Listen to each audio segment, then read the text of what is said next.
summary, these are three different concepts: negotiations, agreement, and contract.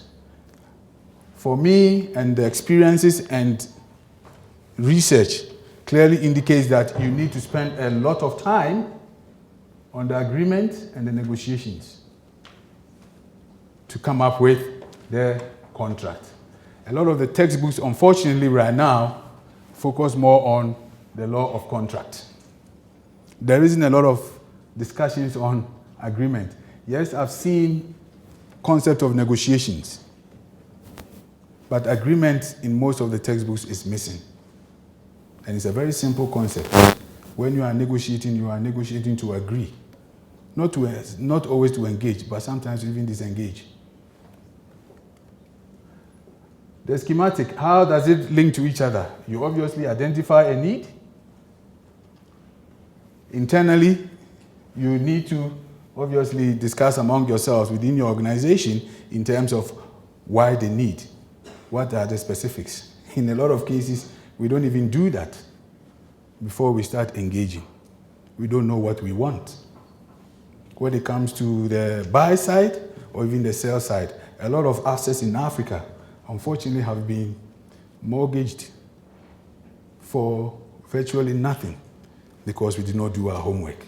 I sit on boards in Canada, and I see a lot of African resources that have been virtually given away for free. And then I ask myself, why didn't even the government do some geological work on these assets before selling it?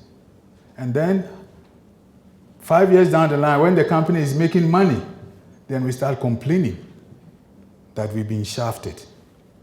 If you don't know what you have or what you want, do you expect the other party to decide that for you? No. And that is what has been happening. Recently, when I was in Ghana, I read a headline, government of Ghana to lose $4 billion from oil royalties. You must have been following what is happening in Ghana. They have had to go to the IMF to borrow $940 million to balance the books. You lose $4 billion, and then you go and borrow 940. And then the IMF tells you, we are giving you the money to get you back on track. Then I spoke to one of the ministers and I said, okay, on what track? Who determined that track? Is it your track or the IMF's track? When we look at the history of IMF funding in most African countries, it's been an absolute disaster. But you keep going back. That is if you don't do your homework on what you have and what you want.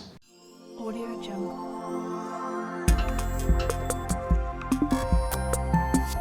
Audio Jungle.